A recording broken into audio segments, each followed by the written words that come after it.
성령 하나님, 이 시간도 우리를 감동하시고 우리에게 필요한 말씀으로, 은혜의 말씀으로, 능력의 말씀으로 채워주옵시고 주님의 음성을 들을 수 있는 귀를 열어주시옵소서. 예수님의 이름으로 기도합니다. 아멘. 위클리프 성경 번역 선교회 미국 본부가 올랜도에 있습니다. 이곳은 선교사도 파송하지만 미존도 정족들을 위하여 성경 번역하는 일을 하는 곳입니다. 선교사가 파송돼서 복음을 증가하면서 그 지역의 언어를 배우고 그 지역의 언어를 익혀서 그 지역의 언어로 성경을 번역하는 일들을 하는 곳이죠. 자기 언어로 된 성경이 있어야 비로소 복음이 뿌리를 내릴 수 있다고 생각하는 이유 때문에 그렇습니다. 실제로 그렇습니다. 어떤 복음이 그 민족에게 깊이 뿌리 내리기 위해서는 그 언어로 된 성경이 있어야 되기 때문에 그렇습니다. 지난주에 그 위클리프 성경 번역 선교회에서 사역하시는 정민영 선교사님의 세미나에 참석해서 그분과 말씀을 나눈 적이 있습니다. 그때 그분이 이런 말을 했습니다. 상당히 많은 공감이 되어서 여러분들에게 잠깐 소개해 드리겠습니다. 오늘날 교회와 선교의 가장 큰 문제가 뭔가? 바로 공동체성의 상실이다. 이분이 이렇게 말합니다. 산업혁명 이후에 서구 사회가 급속하게 개인주의화 되기 시작했는데 교회도 이런 사회의 변화에 발맞춰서 함께 개인주의화 되기 시작했다는 것입니다. 그래서 개인의 신앙, 개인의 회심을 많이 강조하는 것은 좋았는데 그러면서 교회가 지녀야 될 공동체성을 상실하게 되어졌다. 오늘 서구 사회의 교회의 문제도 바로 공동체성의 상실의 문제다. 이렇게 이야기합니다. 그분이 또 이렇게 말하더라고요. 개인주의화된 신앙의 문제는 그 개인이 신앙적인 위기와 고난을 직면하게 될 때 그 힘을 발휘하지 못한다는 것입니다. 혼자서 성경 읽고 기도한 것만으로는 신앙생활을 유지할 수 없다는 것입니다.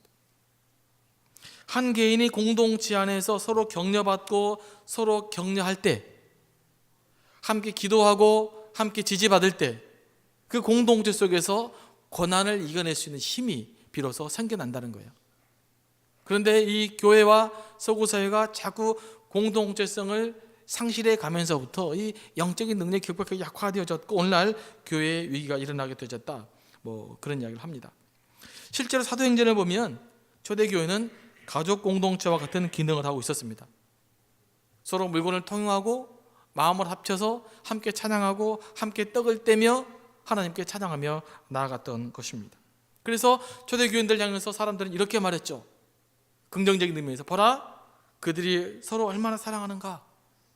그러니까 많은 사람들이 초대교인들의 모습을 볼 때 어떻게 말했냐면, 야, 저 사람들은 정말로 사랑하는 사람들이라. 봐라, 저 사람들이 얼마나 서로 사랑하는가를 봐라. 이렇게 초대교회 공동체는 사람들에게 사랑의 공동체로서, 가족 공동체로서 증거되어졌다는 것입니다. 그런데 이 오늘날 현대 교회는, 이 서구 사회 산업혁명 이후의 교회는 이 공동체성을 점점점 상실하고 개인의 회심, 개인적인 신앙만을 강조하면서 결국은 교회의 힘이 약화되어졌다는 것입니다. 그러므로 교회가 앞으로 지속적으로 발전하기 위해서는 이 개인주의적인 회심의 신앙을 넘어서서 초대교회와 같은 공동체적인 신앙을 회복해야 한다고 말씀했습니다. 전 그 말씀을 들으면서 굉장히 공감을 했습니다. 원래 초대교회는, 원래 교회라는 것은 공동체입니다. 커뮤니티죠. 그렇기 때문에 교회는 서로 공동체성을 회복되어져야 되는데 지나치게 현대 사회가 개인의 회심과 개인적인 신앙을 강조하면서 교회가 지녀야 될 이 공동체성, 서로 격려하고 서로 위로하고 서로 지지해주고 서로 지탱해주는 그런 공동체적인 기능이 약화되어져 버렸다는 것이죠. 실제로 그런 면들 우리에게 있지 않습니까? 이제 어쩌면 우리 교회도 이런 공동체성을 회복해야 된다고 생각합니다. 이런 이야기하면서 그분이 또 이런 이야기를 했습니다. 한국 사회와 교회가 급속하게 성장을 했는데 이로 인한 긍정적인 면도 있지만 부정적인 면도 있다는 것입니다. 그 부정적인 면 중 하나가 질적인 약화입니다. 한국 사회와 한국 교회가 시간을 단축하면서 급속한 성장을 이뤘습니다. 세계 어느 나라도 감당하지 못할 급속한 성장을 이루게 된 것이죠. 그런데 이렇게 시간을 단축한 결과는 반드시 그 대가를 치르게 되어졌다는 것입니다. 원래 건강한 성장이라는 것이 성장에 대한 부작용을 발견하게 되어지고 그 부작용을 발견하게 되면 그 부작용을 극복하면서 계속 사회가 공동체가 발전하게 되어져 있는데 한국 사회, 한국 교회는 그동안 부작용을 전부 다 뒤로 하고 묻지마 성장을 했다는 것입니다. 이제는 부작용이 쌓여 있어서 부작용이 언젠가 폭발하게 될 텐데 그 부작용은 심각한 대가를 지불하게 되어져 있다는 것이죠. 사실 맞습니다. 지금 한국 사회는 심각한 지금 부작용이 본격적으로 전면화되기 시작하고 드러나고 있는 거 아니겠습니까? 한국 사회는 사회대로 그 도덕성을 이루어가고 있고 사회의 기본적으로 이루어져야 될 합리성, 합리적인 토대마저 지금 확보되지 못하고 있어요. 대한민국 사회는. 교회는 교회대로 도덕성의 위기를 겪고 있고 혼란을 겪고 있습니다. 한국 사회는 이 도덕적 기초가 흔들림으로 인해서 지금 40대 후반, 50대 초반의 가정들이 급속하게 해체되어져 가고 있습니다. 묻지 않고 모든 부작용들을 뒤로 하고 성장을 해왔는데 이제 성장으로 인한 부작용이 어느 사회보다도 급속하게 우리에게 노출되어져 있고 드러나게 되어 있고 그런 부작용을 혹독하게 겪고 있습니다. 한국 사회는 얼마나 세대 간의 갈등, 빈부의 갈등, 지역 간의 갈등, 계층 간의 갈등이 아주 복합적으로 아주 그냥 복잡하게 드러나고 있지 않습니까? 그래서 상식이 없는 거예요. 상식적인 선을 아직도 규정하지 못하고 있는 거죠. 상식적이고 합리적인 선을 아직 찾지 못하고 있어요. 이게 매우 중요한 심각한 사회와 공동체의 위기라고 볼 수가 있는 것입니다. 한국 사회는요 전체적으로 조급증에 걸려 있는 것 같습니다. 금방 성장해야 되고 금방 무엇인지를 해내야 됩니다. 그래서 무엇인가 지연되면 참지 못합니다. 내 마음대로 안 되면 어쩔 줄 몰라 하고 내 말을 안 듣는 사람들은 원수 취급합니다. 그래서 공동체의 근간이 되어지는 대화, 합리성, 타협 이런 것들이 우리 사회는 매우 아직도 미숙한 상태로 남아있게 된 것입니다. 여러분 제가 종종 말씀드렸지만요, 여러분 상식적이고 합리적이고 상식적인 선에서의 대화와 타협을 이뤄내지 못하는 사회는 발전할 수 없습니다. 그건 사회뿐만 아니라 교회도 마찬가지입니다. 상식적인 합리적인 그 대화 타협이 매우 중요한 것입니다. 그러니까 진리를 타협하라는 것이 아니라 내가 양보하고 공동의 선을 만들어내는 능력, 이것들을 갖지 못하면 그 공동체는 미래가 없어지는 것입니다. 영적인 것은요 상식적이면서도 그 상식적인 것을 초월하는 것이 영성입니다. 비상식적인 영성이 아니라. 그러니까 우리 안에는 상식적이고 합리적인 선이 없다, 그러면 그건 영적이라고 말할 수가 없을 수가 있어요. 영적은 지극히 상식적이고 지극히 합리적이면서 그러나 상식적이고 합리적인 것이 할 수 없는 그 놀라운 힘이 바로 영적인 것입니다. 여러분 진정한 영적인 것들을 좀 제대로 우리가 이해하셔야 돼요. 그러지 않으면 영적이라는 이유로 맹목적이 되어지고 비합리적이 되어지고 비상식적인 이야기들이 일어나서는 안 되는 것입니다. 그래서 교회에서는 말이 안 되는 소리를 하고 말이 안 되는 행동을 하면 안 되는 것입니다.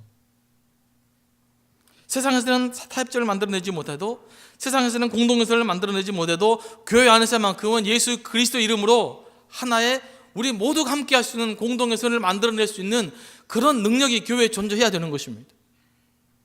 그 능력이 우리에게 지금 있다고 생각을 하십니까? 한번 질문해 보시기 바랍니다. 매우 중요한 이야기를 제가 하고 있는 것입니다. 지금 제가 세상적인 이야기를 하고 있는 것이 아닙니다. 제가 무슨 정치적인 이슈를 이야기하고 있는 것이 아닙니다. 우리가 진정으로 영적인 사람이 되기 위해서 우리가 거쳐야 될 단계를 이야기하고 있는 것입니다. 이런 부분들에서 좀 여러분들이 자각이 있어야 되고 좀 깨어서 있어야 되고, 그럼 좀 열린 마음으로 우리가 하나님 일들을 감당할 수 있게 되기를 원합니다. 7절 말씀을 보면 오늘날 너희가 그의 음성을 듣거든 이렇게 시작합니다. 7절 말씀에서 과거의 사건을 다루면서 오늘이라는 단어를 사용합니다. 이렇게 오늘을 강조하고 있는 이유는 성경의 사건이 과거의 사건이 아니라 오늘 우리들의 사건이라고 말씀하고 있는 것입니다. 다시 말해서 성경의 사건을 과거에 끝나는 사건이 아니라 오늘 우리 삶 속에서 재현되는 사건으로 바라봐야 된다는 것입니다. 성경을 묵상하다 보면 실제로 구약의 사건이 무대만을 박힌 채로 오늘날 그대로 재현되고 있음을 알 수가 있습니다.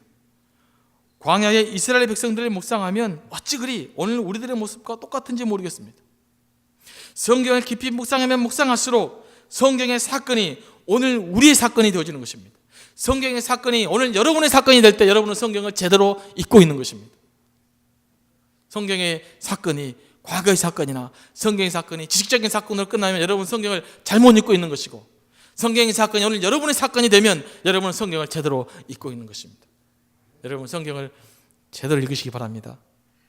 성경이 지금 오늘 여러분의 사건이 될 수 있게 되기를 원합니다. 그러면 성경의 역사는 우리에게 일어나는 것입니다. 그래서 7절 말씀이 기록된 바와 같이 성령이 이르신 바와 같이 생생하게 하나님을 음성을 듣게 될 것입니다. 오늘 본문은 우리가 하나님의 안식에 들어가기 위해서 무엇을 해야 하는지를 말씀하고 있습니다. 우리가 하나님의 안식을 누리게 해야 될 가장 중요한 것, 이 히브리 3장 전체에서 강조하고 있는 것이 뭐냐? 마음의 완고함을 내어버려야 한다는 것입니다. 마음의 완고함. 8절 말씀 보겠습니다. 광야에서 시험하던 날에 거역하던 것 같이 너희 마음을 완고하게 하지 말라. 이 3장과 4장에서 보면 이 마음을 완고하지 말라는 말이 상당히 많이 쓰입니다. 그만큼 이 마음의 완고함이 우리 영적인 가장 치명적인 문제라고 볼 수가 있습니다. 마음의 완고함은 다른 말로 마음의 교만이라고 할 수 있습니다. 성경 전체에서 언급되고 있는 우리의 가장 큰 영적인 문제가 뭐냐? 바로 마음의 완고함의 문제입니다. 오늘 우리 그리스도인들의 신앙의 실제적인 문제 또한 마음의 완고함의 문제입니다. 마음이 완고하다는 말은 마음이 굳어져 버렸다는 것입니다. 화석화되어졌다는 것입니다. 돌처럼 굳어져 버렸다는 것이죠. 문제는 이 돌 같은 마음에는 생명력이 없다는 것입니다. 생명력은 딱딱한 돌 위에 뿌리를 내리고 열매를 맺는 것이 아니라 부드러운 옥토 위에 그 뿌리를 내리고 열매를 맺게 되어져 있기 때문에 그렇습니다. 여러분, 반질반질한 대리석 위에 씨앗을 놔둬 보십시오. 그 씨앗이 뿌리를 내리고 생명을 맺을 수 있겠습니까? 불가능한 것입니다. 반드시 씨앗은 부드러운 토양이 있어야 됩니다. 부드러운 흙이 있어야 됩니다. 이게 바로 우리 선한 마음이고 하나님이 열매 맺는 마음인 것입니다. 때로 사람들은 자신들의 생각과 철학에 의해서 확고한 신념 체계가 형성되어 버린 사람들이 있습니다. 이 사람들도 마음이 완고한 사람이라고 할 수 있습니다. 어떤 사람들은 자신들이 가지고 있는 신앙 스타일을 절대화시키는 사람도 있습니다. 이것도 마음이 완고한 사람입니다. 제가 여러분들에게 수차례 강조하는 것은 바로 영적인 유연성입니다. 살아있는 것은 부드럽기 때문입니다. 유연하다는 말은 나의 주조를 지키면서도 상대방을 흡수할 수 있는 능력을 말합니다.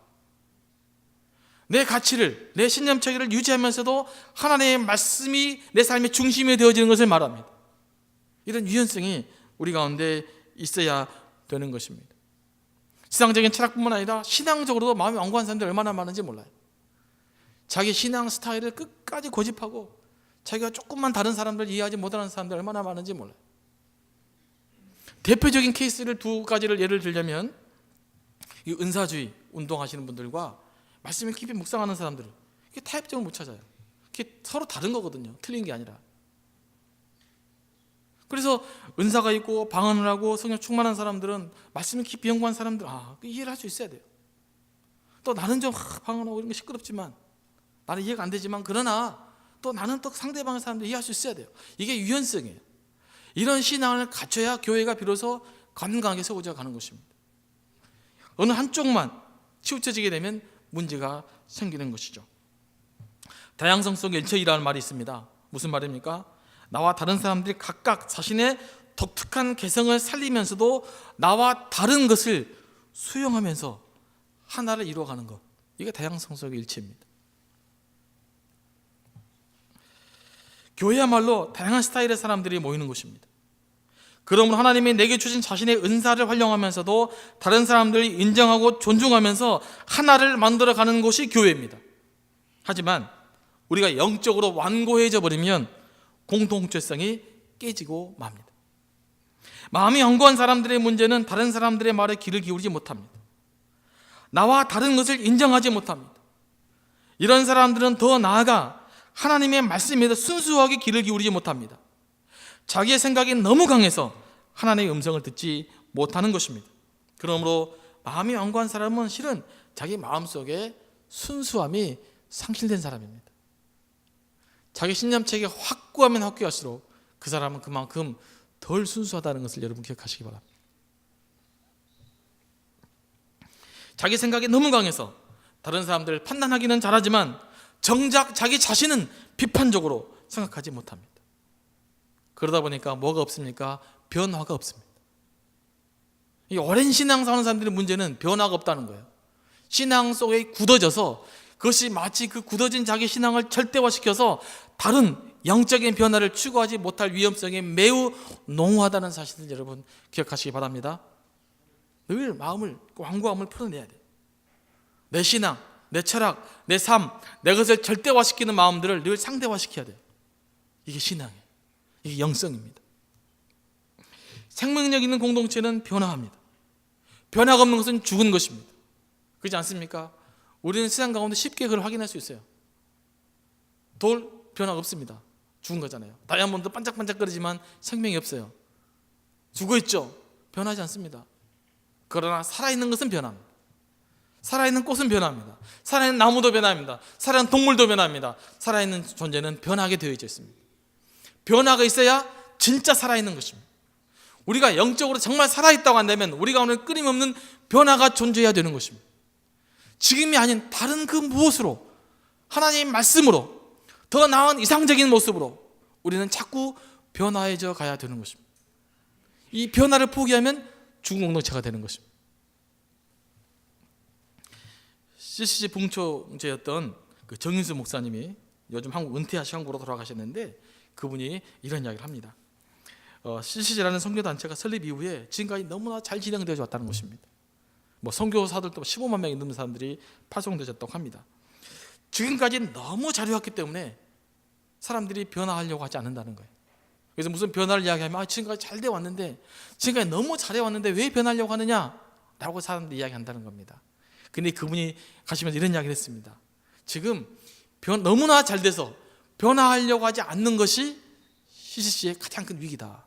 그런 이야기를 하시면서 이제 개인적으로 식사하는 자리에 그런 이야기를 하면서 이분이 이제 굉장히 심각하면서 기도를 하시더라고요. 저는 그분의 메시지가 머릿속에 이렇게 남아 있습니다. 상당히 충격적으로 들렸어요. 너무나 잘해왔기 때문에, 그래서 변화하지 않으려고 하는 바로 그것이 이제는 심각한 위기가 될 것이라고 진단을 한 것입니다. 저는 그래서 CCC라는 단체는 희망이 있다고 제가 생각을 했어요. 왜냐하면 그것을 이미 알고 그것 때문에 기도하고 그것 때문에 염려하고 고민하고 있기 때문에 그렇습니다. 우리 신앙생활도 마찬가지입니다. 지금까지 여러분들이 너무나 잘해와서, 너무나 무난하게 여러분 인생이 잘 풀려서, 그래서 여러분들이 변화하지 않는다고 한다면 그때야말로 진정으로 영적인 위기가 되어지는 것입니다. 생명력은 변화하는 것입니다. 근데 이 변화를 가장 반대하는 것이 뭐냐? 지연시키는 것이 뭐냐? 바로 우리 마음의 완고함인 것입니다. 이 마음의 완고함을 해결되지 못하면 우리는 변화되지 않습니다. 변화되지 않으면 우리는 죽은 존재가 되어지는 것입니다. 무기력한 존재가 되어지는 것입니다. 여러분, 변화될 수 있게 되기를 원합니다. 그래서 마음의 완고함, 굳어져 버린 것, 더 이상 변하려고 하는 이런 그 심성들과 싸워서 여러분 이겨낼 수 있어야 될 것이라고 믿습니다. 여러분, 여러분의 변화를 방해하는 것이 무엇입니까? 무엇이 여러분이 변화되는 것을 막고 있습니까? 여러분의 생각입니까? 경제적인 조건입니까? 사람과의 관계입니까? 아니면 사람과 관계 맺는 상처입니까? 그 무엇이든지 간에 여러분을 완고하게 만드는 것, 말씀을 순수하게 흡수하지 못하려고 만든 것이 있다면 여러분 그것과 치열하게 영적 싸움을 해야 될 것입니다. 우리 영적 싸움을 하면 맨날 이렇게 이렇게 죽기, 귀신 쫓아내고 이걸 영적 싸움 생각하는데, 물론 그것도 영적 싸움입니다. 그러나 성경이 말한 본질적인 영적 전쟁은 뭐냐면요, 변화하지 않은 완고한 마음, 이것과 싸워내는 거예요. 그건 치열하게 싸워야 됩니다. 사람은요, 큰데 자기를 정당화시키고 자기 행위를 합리화시키는 경향이 있어요. 그래서 내가 조금만 이렇게 방심을 하면 금방 내 행동이 떳떳하고 금방 자기 행동이 올바른 것 같고 금방 자기를 정당화시킵니다. 그러다 보니까 자기 완고함이 점점점 강화되어져 가는 거예요. 여러분, 이 부분들에서 여러분들이 심각하게 고민하고 하나님께 내어놓을 수 있게 되기를 원합니다. 특별히 신앙생활을 오래 하시는 분일수록 신앙적인 것이 우리 마음의 완고함이 될 수도 있습니다. 여러분, 신앙적인 거라고 해서 절대 안심하시기 마시기 바랍니다. 어떤 사람은 새벽 예배를 열심히 했는데 그것이 마음의 완고함이 될 수도 있어요. 어떤 사람은 교회를 열심히 섬겼는데 그것이 마음의 완고함이 될 수가 있어요. 어떤 사람이 열심히 이웃을 위해 봉사했는데 그것이 마음의 완고함이 될 수 있습니다.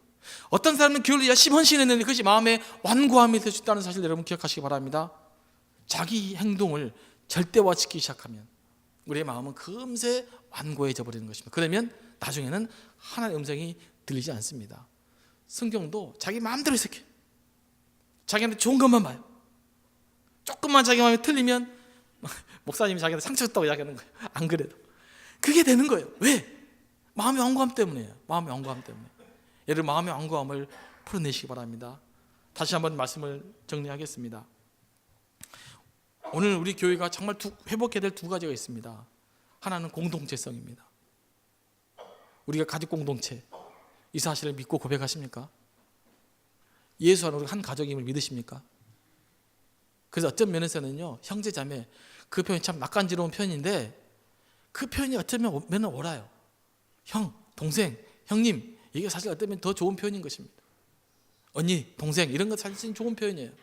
우리가 가족 공동체인데 사실 집사님, 권사님, 장로님보다 나이 드신 분은 형님, 뭐 이런 게 실은 좋은 거예요. 근데 이게 너무 세상적으로 흘러갈까 싶으니까 어떤 경우는 형제님, 자매님 그러더라고요. 저는 형제님, 자매님 별로 안 좋아합니다. 왜냐하면 그건 3인칭 용어거든요. 제가 상대방에서 형제님 그러면 나와 한 단계 멀어져 간 사람이에요.